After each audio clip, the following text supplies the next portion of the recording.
आपल्या परिसरातील ताजी आणि महत्त्वाची अपडेट पाहिजे आहे तर मग आजच C24 तास या आपल्या YouTube चॅनलला लाईक करा, शेअर करा, सबस्क्राइब करा आणि बेल आयकॉनवरती क्लिक करायला अजिबात विसरू नका। नाशिकमधील एका मल्टीनॅशनल कंपनीच्या विरोधामध्ये भारतीय जनता पार्टी आणि भारतीय जनता युवा मोर्चा यांच्या वतीनं प्रवेशद्वारावरती तीव्र आंदोलन करण्यात आले।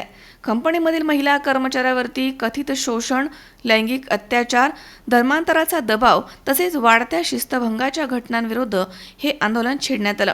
आंदोलनादरम्यान भारतीय जनता युवा मोर्चाच्या शिष्टमंडळानं कंपनीच्या वरिष्ठ अधिकाऱ्यांना भेटण्याचा प्रयत्न केला, मात्र जबाबदार अधिकारी अनुपस्थित असल्यामुळे कार्यकर्त्यांमध्ये मोठा संताप व्यक्त करण्यात आला।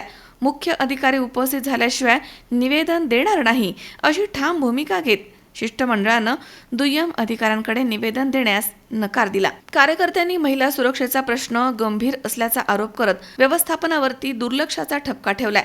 तसेच परिसरामधील बेशिस्त वर्तन, धूम्रपान, अनधिकृत पार्किंग बाबत देखील नाराजी व्यक्त केली आहे। या प्रकरणामागे कॉर्पोरेट जाळ्याचा सहभाग असण्याची शक्यता व्यक्त करत सखोल तपासाची मागणी करण्यात आली आहे। दरम्यान पोलीस आयुक्त मोनिका राऊत घटनास्थळी दाखल झाल्यानंतर शिष्टमंडळानं त्यांच्याकडे निवेदन सादर केलं।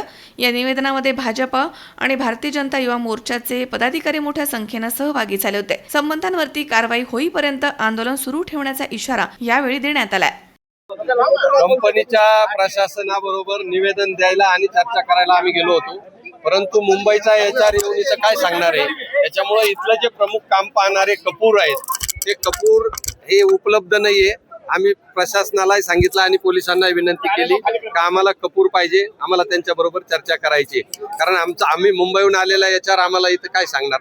त्यामुळे आम्ही परत चाललोय, आम्ही परत निवेदन कपूर साहेबांनाच देणार आणि कपूरांनाच आम्ही खुलासा विचारणार। कधी भेटणार आत्ताच्या ते पोलीस चौकशी चालू आहे, त्यांना ताब्यात घेतलेले आहे। ज्यावेळेस त्यांना सोडतील त्यावेळेस इथले पोलीस अधिकारी आम्हाला फोन करणार आहे, आम्ही येऊन पुन्हा त्यांच्या बरोबर चर्चा करणार आहोत। एकूणच आत्ताचे जे काही तुमचं आंदोलन झालं किंवा जे काही तुम्ही सगळ्या दरम्यान निदर्शन करण्याचा प्रयत्न केला, त्यामुळे जे तुम्हाला मेसेज द्यायचा होता तो मेसेज पोहोचला असं तुम्हाला वाटतं का आणि तुम्ही समाधानी आहात? मेसेज देणं हा आमचा उद्देश नाही आहे, परंतु जे काही घडलं ते भयानक आहे। आपणही एक नागरिक आहे आणि जर इथल्या एका कर्मचारी मुलगी जर हेड ऑफिसला ईमेल करते पुण्याला का इथं असा त्रास होतो, इथं अशा पद्धतीने टॉर्चर केलं जातं, अत्याचार होतात, धर्मांतरा करता आम्हाला दबाव आणला जातो, आम्हाला मांसाहार खायला लावतात, तर हे प्रकरण गंभीर आहे। आणि असं मेल केलेला असून पुण्याची जर कंपनी रिप्लाय देताना म्हणते चालायचं समजून घ्या हे होत असतं, याचा अर्थ ते पण मुक्त संमती आहे त्यांची। त्याच्यामुळे हे फार मोठं रॅकेट असण्याचा संशय आहे। आता आम्ही काही कर्मचाऱ्यांचे आयडेंटिटी कार्ड चेक करत होतो, तर त्या आयडेंटिटी कार्डवर कोड लिहिलेला आहे, त्यांचे नावं लिहिलेले नाही, हे पण चुकीचं आहे। ते जर नावं लिहिलेले नाही तर ते काय समजणार? एखाद्या मुलीवर समजा अत्याचार झाला किंवा एखाद्या मुलीला हॅरेसमेंट झाली तर त्या कोडवरून काय समजणार का कोणता व्यक्ती होती, कोणता मुलगा होता? त्यामुळे आम्ही सगळीच चौकशी करा आणि ती मागणी करणार आहे, त्या पद्धतीने आम्ही निवेदन देणार आहोत। किरण आहेर, C24 तास, नाशिक।